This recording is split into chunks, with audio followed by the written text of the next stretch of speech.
Ya, di tengah pandemi corona ini tak hanya perusahaan-perusahaan swasta saat ini yang kewalahan memikirkan nasib perusahaan mereka dan bagaimana menjaga kelangsungan bisnis. Ternyata perusahaan-perusahaan plat merah alias badan usaha milik negara atau BUMN pun tak terkecuali. Hal inilah yang membuat pemerintah akan menyuntikkan dana segar ratusan triliun rupiah kepada BUMN-BUMN kita saat ini. Seperti apa? Saya bahas untuk Anda pada pagi hari ini di Vaksin Pandemi untuk BUMN.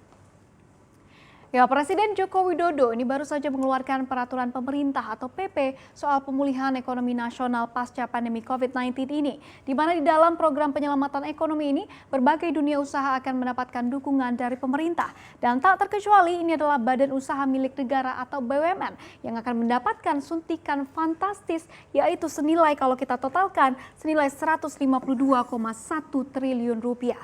Dan adapun dana suntikan tersebut ini akan diberikan dalam 3 skenario, yaitu penyertaan modal negara atau PMN senilai 25,7 triliun rupiah, lalu kemudian melalui pembayaran kompensasi yang paling besar di sini angkanya yaitu 94,2 triliun rupiah, dan yang ketiga ini dana talangan atau disebut juga sebagai investasi negara yaitu sebanyak 32,5 triliun rupiah. Lantas pertanyaannya adalah perusahaan-perusahaan plat merah mana yang sedang seret dan akan disuntik dana triliunan rupiah ini? Kita bahas di slide berikutnya. Kita lihat siapa saja. Ya, yang pertama kita lihat skenario pertama yaitu penyertaan modal negara atau PMN, di mana secara detail PMN ini akan diberikan kepada 5 BUMN yang telah ditunjuk oleh pemerintah. Kita lihat yang paling besar terlebih dahulu dari sisi nominalnya yaitu PT Hutama Karya Persero atau HK, BUMN konstruksi yang akan disuntik dana fantastis yaitu langsung sebesar 11 triliun rupiah, di mana paling besar ini antara BUMN-BUMN lainnya. Karena BUMN yang satu ini katanya memerlukan dana untuk menyelesaikan proyek-proyek yang berjalan dan masih harus berjalan di tengah pandemi ini. Salah satunya ini adalah proyek tol Trans Sumatera yang ditargetkan oleh pemerintah ini akan selesai di akhir kepemimpinan Presiden Joko Widodo yaitu di tahun 2024 mendatang. Jadi karena itulah PT HK ini akan disuntik 11 triliun rupiah. Lalu kemudian setelah dari PT HK ada juga PT PLN Persero yang juga memerlukan dana segar di tengah sulitnya perekonomian ini. Pasalnya kita ketahui saat ini pasti hal ini berdampak terhadap kinerja PLN, di mana gedung-gedung perkantoran, tempat-tempat perbelanjaan atau mal dan juga sekolahan yang biasanya memerlukan tenaga listrik yang sangat besar ini harus berhenti beroperasi saat ini. Ditambah pemerintah juga saat ini sempat mengatakan bahwa PLN ini akan mendapatkan dana segar yang fantastis dikarenakan mimpi membuat Indonesia terang 100% atau wacana penyaluran listrik ke desa-desa tertinggal ini masih akan berlanjut di tengah pandemi ini. Di sisi lain kita ketahui bahwa PLN saat ini memberikan diskon tarif listrik yaitu bagi pelanggan 450 volt ampere dan juga 900 volt ampere, yaitu kalau kita totalkan jumlah total kompensasinya ini mencapai 3,5 triliun rupiah kompensasi PLN di tengah pandemi ini. Tapi ini masih lebih besar begitu ya suntikan dana untuk PLN yaitu senilai 5 triliun rupiah yang diberikan oleh pemerintah. Tapi yang menariknya untuk PLN, BUMN ini tidak hanya akan disuntik melalui PMN saja, tapi juga melalui skenario lainnya. Seperti apa? Kita lihat di slide berikutnya. Ya, sebelum kita ke PLN, kita lihat terlebih dahulu PT Pertamina Persero yang juga akan disuntik dana fantastis oleh pemerintah kita, yaitu senilai 48,2 triliun rupiah. Ini paling besar antara BUMN-BUMN kita yang akan disuntik oleh pemerintah. Karena seperti kita ketahui 2020 ini sepertinya bukan tahun yang baik untuk komoditas ekspor utama kita yaitu minyak bumi, di mana harga minyak dunia beberapa waktu lalu seperti kita ketahui ini sempat minus atau negatif, dan hingga saat ini harga minyak ini masih juga berada dalam tren pelemahan jika kita bandingkan dengan awal tahun ini atau secara year to date. Lalu di sisi lain kita ketahui juga bahwa penjualan BBM di pom-pom bensin ini pasti turun drastis karena adanya PSBB di banyak wilayah di Indonesia saat ini yang membuat warga ini tidak dapat beraktivitas. Alhasil penjualan bahan bakar atau BBM di pom bensin ini otomatis juga turun drastis saat ini.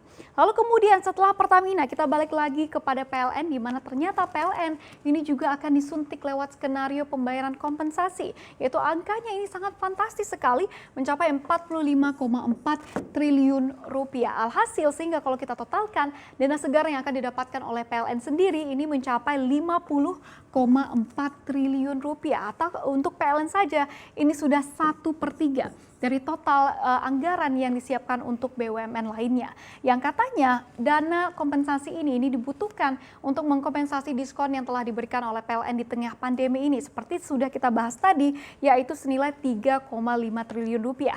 Dan juga untuk menyalurkan listrik di desa-desa tertinggal di Indonesia. Maka jumlahnya ini katanya fantasi sekali untuk PLN sendiri saja, yaitu mencapai 50,4 triliun rupiah.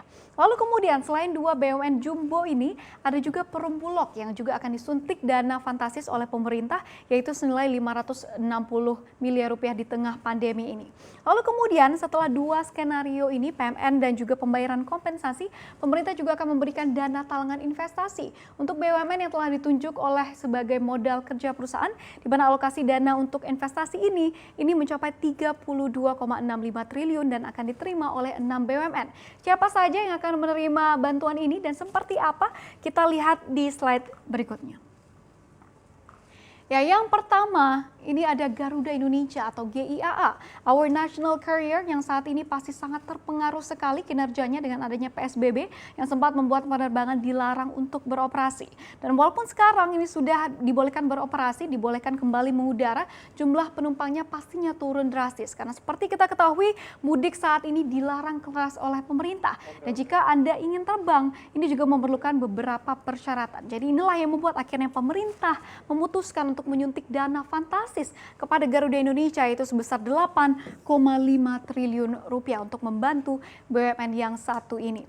Lalu kemudian setelah Garuda ini masih ternyata dari transportasi, yaitu PT Kereta Api Indonesia atau KAI yang juga akan disuntik dana fantastis oleh pemerintah sebesar 3,5 triliun rupiah. Karena seperti kita ketahui begitu ya, tak hanya pesawat terbang, semua moda transportasi saat ini pasti kebanyakannya tengah dilarang oleh pemerintah, termasuk kereta api sendiri. Padahal pada tahun-tahun sebelumnya, sebenarnya di tengah momen mendekati Lebaran atau Hari Raya inilah perusahaan-perusahaan transportasi seperti Garuda Indonesia dan juga Kereta Api Indonesia ini meraup cuan atau untung di momen menjelang Lebaran. Tapi tidak sepertinya untuk tahun ini ya, akibat dari wabah virus corona yang saat ini masih belum terbendung penyebarannya. Jadi inilah yang terjadi saat ini, di mana tak hanya perusahaan-perusahaan swasta saja saat ini yang mengalami kesulitan, tapi juga perusahaan-perusahaan plat merah. Jika perusahaan-perusahaan plat merah saja ini bisa kita katakan sudah mulai berdarah-darah, seperti apa perusahaan-perusahaan swasta? Jadi inilah yang menjadi pertanyaan, akan seperti apa wabah corona ini menghantam perekonomian dan berbagai sektor di dalamnya jika masih tidak dapat ditemukan vaksin dalam waktu dekat.